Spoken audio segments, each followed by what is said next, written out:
10 લઈએ. એમાં પણ મૂળ આવૃત્તિ વિતરણ શોધવાનું છે, પણ અગાઉના દાખલા કરતા આ દાખલામાં એટલો જ ફરક છે કે અગાઉ આપણે થી ઓછા પ્રકારનું સંચય આવૃત્તિ વિતરણ હતું, જ્યારે આ દાખલામાં થી વધુ પ્રકારનું સંચય આવૃત્તિ વિતરણ આપેલું છે. એના પરથી મૂળ આવૃત્તિ વિતરણ શોધવાનું છે, મેઇન પ્રશ્ન. તો અહીંયા ઉંમર આપેલી છે 88 બિંદુ કે તેથી વધુ. અહીંયા લખેલું છે 88. ઓકે, એટલે મૂળ આવૃત્તિ વિતરણ મેળવતી વખતે તમારે પહેલા બધી 88 લખી કાઢવાની. 25, 30, 35, 40, 45, 50, 55, 60, 65. બરાબર છે. અને ત્યાર પછી તમે 70 પણ લખી નાખો. ઓકે, એ બધી જ લખી કાઢો. હવે તમે જોઈ શકો અગાઉના દાખલાની જેમ જ બે ક્રમિક કોઈ બી કિંમત લઈ લો, કોઈ બી બે ક્રમિક કિંમતો વચ્ચેનો તફાવત કેટલો છે? 5 છે, એટલે વર્ગ લંબાઈ 5 ગણાય. બરાબર છે. અને જમણી તરફની કિંમતો નથી, એના માટે 5 વર્ગ લંબાઈ તમારે જે તે 88 શું કરવી પડશે? ઉમેરવી પડશે. તો 25 માં 5 ઉમેરીએ એટલે આપણને 30 મળશે. બોલો, બરાબર છે. ત્યાર પછી તો હવે તો નક્કી જ છે.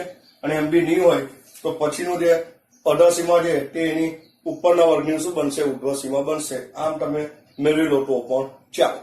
ઓકે, તો 30 માં 5 ઉમેરીએ એટલે 35, 40, 45. ડાબી તરફની કિંમતમાં 5 ઉમેરતા જવાના એટલે કિંમત મળતી જાય. 55, 60, 65, 70 અને 75 સુધી તમારા વર્ગ થશે. હવે તમને જે સંચય આવૃત્તિ આપેલી તેના પરથી આપણે આવૃત્તિ એફ મેળવીએ તો કીધેલું જ છે જ્યાં સૌથી મોટી સંચય આવૃત્તિ વિતરણ દેખાય ત્યાંથી બાદ બાકી જ કરવાની છે, સ્ટાર્ટ કરવાની. તો સૌથી ઉપર જે સંચય આવૃત્તિ અને એમ પણ થી વધુ પ્રકારનું સંચય આવૃત્તિ વિતરણ હોય એના પરથી મૂળ આવૃત્તિ વિતરણ જયારે મેળવવાનું હોય ત્યારે ખાસ યાદ રાખવાનું કે દાદર ઉતરો બાદ બાકી કરો. શું કરો? દાદર ઉતરો બાદ બાકી. ઓકે, તો પહેલી બે કિંમત અગાઉના દાખલાની જેમ જ પણ ઉપરથી બાદ બાકી કરવાની છે થી વધુ પ્રકારનું હોય તો 100 માંથી 96 જાય તો 4, પછી પહેલી કિંમત છોડી દેવાની. એના પછીની બે કિંમત લઈએ. 96 માઇનસ 87 કેટલા આવશે? 9 આવશે. ઓકે, ત્યાં પછી 96 છોડી દેવાના. અને પછીની બે કિંમત 87 માઇનસ 70 એટલે તમારે આવશે 17. ત્યાર પછી બે કિંમત લઈએ. 70 માઇનસ 45. ચલો 70 માઇનસ 45 એટલે 5 અને ચલો 25 આવશે. ત્યાર પછી લેવાનું 45 માઇનસ 25. બરાબર છે. તો 5 માંથી 5 જાય તો 0, 4 માંથી 2 જાય તો 2, 20 આવશે. ત્યાર પછી 25 માઇનસ 14 લેવાના. ઓકે, તો એ આપણા આવશે 11. ત્યાર પછી લેવાના 14 માઇનસ 6 એટલે આવશે 8. ત્યાર પછી લેવાના 6 માઇનસ 1 એટલે આપણા આવશે 5. ત્યાર પછી લેવાનું 1 માઇનસ 0 એટલે આવશે 1. અને છેલ્લી કિંમત તો 2 થી તમારે લખી દેવાની રહેશે. બોલો, બરાબર છે. સિમ્પલ. આ પ્રમાણે તમારું આવૃત્તિ વિતરણ, મૂળ આવૃત્તિ વિતરણ, સંચય આવૃત્તિ વિતરણ પરથી સરળતાથી તૈયાર થઈ જાય. થી વધુ પ્રકારનું સંચય આવૃત્તિ વિતરણ હોય ત્યારે દાદર ઉતરો બાદ બાકી કરો. એની આગળના દાખલામાં થી ઓછા પ્રકારનું સંચય આવૃત્તિ વિતરણ હતું તો દાદર ચઢો બાદ બાકી કરો. બે કિંમત લેવાની, પછી એક કિંમત છોડીને બે કિંમત લેતા જવાનું એટલે ઇઝીલી તમારી કિંમતો મળી જશે. બીજું તમને એક પ્રશ્ન એવો પણ પૂછેલો છે કે 40 કે તેથી વધુ ઉંમર ધરાવતી વ્યક્તિઓની સંખ્યા શોધો. તો આ 40 છે જ, બરાબર છે. એની સામે આવૃત્તિ વ્યક્તિઓની સંખ્યા આપણે કેટલી આપેલી? 70 આપેલી છે. એટલે એક પ્રશ્નનો જવાબ તો આપણે મળી ગયો. બરાબર છે. પહેલો પ્રશ્ન કે 40 થી વધુ ઉંમર ધરાવતી વ્યક્તિઓ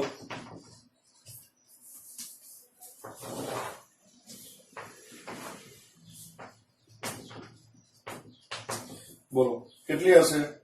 તમારે 70. આ તમારો એક જવાબ તો મળી ગયો. 40 કે તેથી વધુ ઉંમર ધરાવતી વ્યક્તિઓ કેટલી હશે? 70. ત્યાર પછી એક પ્રશ્ન એવો પૂછેલો 40 થી ઓછી ઉંમર ધરાવતી વ્યક્તિઓની સંખ્યા શોધો.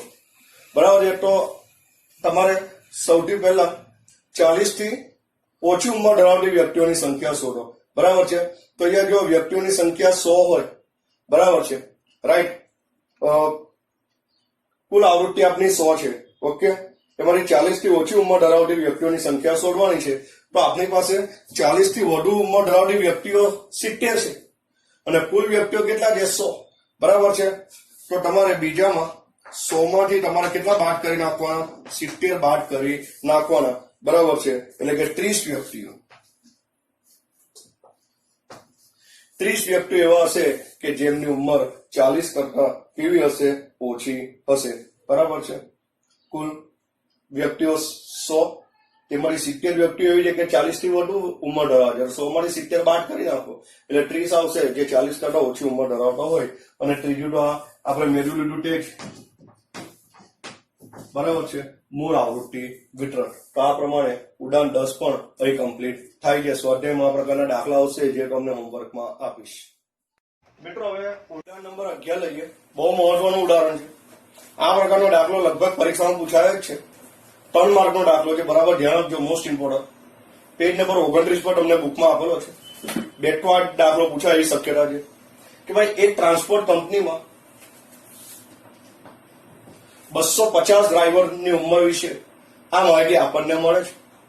એના પરથી એ લખેલું છે સમાન વર્ગ લંબાઈ વાળું અને સતત આવૃત્તિ વિતરણ મેળવો. સમાન વર્ગ લંબાઈ વાળું સતત આવૃત્તિ વિતરણ. હવે ડ્રાઈવરની ઉંમર એ માપી શકે એમ છે એટલે સીધી વાત છે કે સતત ચાલશે.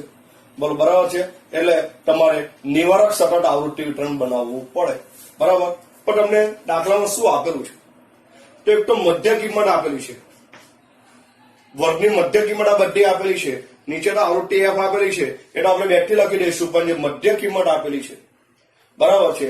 અને બીજું આપણે મેળવવું પડશે વર્ગ લંબાઈ. એ મધ્ય કિંમતને વર્ગ લંબાઈ મળી જશે એટલે તરત જ આપણે વર્ગો પણ પ્રાપ્ત થઈ જશે. પણ વર્ગ લંબાઈ મેળવવા માટે કોઈ પણ 2 ક્રમિક કિંમત લઈ લો. મધ્ય કિંમત માટે કોઈ પણ 2 ક્રમિક કિંમત, એ 2 ક્રમિક મધ્ય કિંમતો વચ્ચેનો તફાવત એ વર્ગ લંબાઈ બનશે. તો આપણે પહેલી 2 ક્રમિક કિંમતો લઈએ તો 2 ક્રમિક મધ્ય કિંમત વચ્ચેનો તફાવત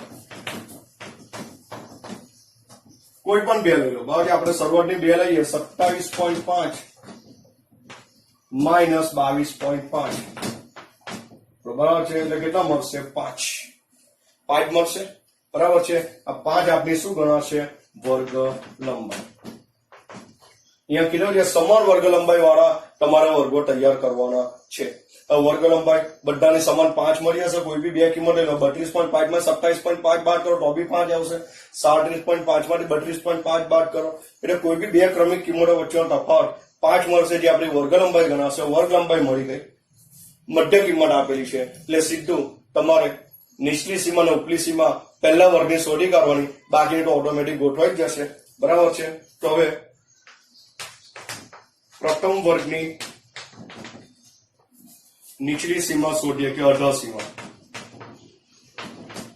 બરાબર. મધ્ય કિંમત માઇનસ વર્ગ લંબાઈ ભાગ્યા 2 લેવું પડે. મધ્ય કિંમત માઇનસ વર્ગ લંબાઈ ભાગ્યા 2. ઓકે. તો ચલો મધ્ય કિંમત પહેલા વર્ગની આપેલી છે 22.5. બરાબર છે. ઓછા વર્ગ લંબાઈ આપણે મેળવી લીધી 5 ભાગ્યા 2 કરો તો 22.5 માઇનસ 5/2 એટલે 22.5 માઇનસ 5/2 એટલે 2.5 આવશે. અને 22.5 માંથી 2.5 જશે એટલે 20. પહેલા વર્ગની નીચલી સીમા આપણે મળી ગઈ 20. બરાબર છે. હવે આપણે ઉપલી સીમા મેળવીએ તો પ્રથમ વર્ગની ઉપલી સીમા બરાબર સૂત્ર તો આ જ આવશે. મધ્ય કિંમત ખાલી વચ્ચે વત્તા આવી હશે. વત્તા વર્ગ લંબાઈ ભાગ્યા 2. મધ્ય કિંમત તો એ જ છે તમારી 22.5 વત્તા વર્ગ લંબાઈ 5 છે ભાગ્યા 2. 22.5 વત્તા 2.5 એટલે તમારા આવશે 25. બરાબર છે. એટલે પહેલા વર્ગની નીચલી સીમા 20 ને પહેલા વર્ગની ઉપલી સીમા 25 આપણને મળી ગઈ. માટે પ્રથમ વર્ગ તમારો તૈયાર થઈ ગયો. માટે પ્રથમ વર્ગ બરાબર 20 થી 25. બરાબર છે. એની આવૃત્તિ 25 થશે. એ પ્રમાણે વર્ગ લંબાઈ દરેકની 5 છે તો બીજો વર્ગ બનશે 25 થી 30. એની આવૃત્તિ 30 એટલે બરાબર છે. 30 થી 35, 35 થી 40, 40 થી 45 એ પ્રમાણે તમારા વર્ગો બનતા જાય અને એની સાથે એની આવૃત્તિ લખી દો એટલે તમારું મૂળ આવૃત્તિ પણ તમને મળી જશે. મિત્રો હવે આપણે પ્રથમ વર્ગ મળી ગયો છે 20 થી 25. બરાબર. એની આવૃત્તિ નો આપેલી એટલે 2 થી બધી લખી દેલી છે. 20 થી 25 બરાબર છે. વર્ગ લંબાઈ 5 છે. રાઈટ. સમાન વર્ગ લંબાઈ છે એટલે પછીનું બનશે 25 થી 30. ત્યાં ભાઈ 30 થી 35, 35 થી 40, 40 થી 45 અને 45 થી 50 બરાબર છે. આ વર્ગો બની હશે અને આવૃત્તિ તમને આપેલી છે તે બેગથી લખેલી છે. ઓકે, એનો સરવાળો આપણે થશે 250, કુલ 250. આ તમારું થઈ ગયું 250 ડ્રાઈવરની ઉંમર દર્શાવતું નિવારક સતત આવૃત્તિ વિતરણ. 3 માર્ક લેવાના છે, ખાલી સૂત્રનો ઉપયોગ કરવાનો છે. જે આપણે સતત આવૃત્તિ વિતરણની રચનાના મુદ્દા લખાવેલા છે એમાં બી લખાવેલું છે, અને પ્લસ અગત્યના સૂત્રોની યાદી એની અંદર પણ આપણે આ સૂત્ર લખાવેલું છે. નીચલી સીમા માટે મધ્ય કિંમત માઇનસ વર્ગ લંબાઈ ભાગ્યા 2 અને ઉપલી સીમા માટે મધ્ય કિંમત પ્લસ વર્ગ લંબાઈ ભાગ્યા 2. એટલે તમને એક વર્ગ મળી જશે આખો, એના પરથી વર્ગ લંબાઈના આધારે બાકીના વર્ગો મળી જાય અને એની સાથે તો બેગથી આવૃત્તિ આપેલી છે તે લખી દેવાની રહેશે. તે સાથે આ દાખલો પણ અહીં પૂર્ણ થાય છે.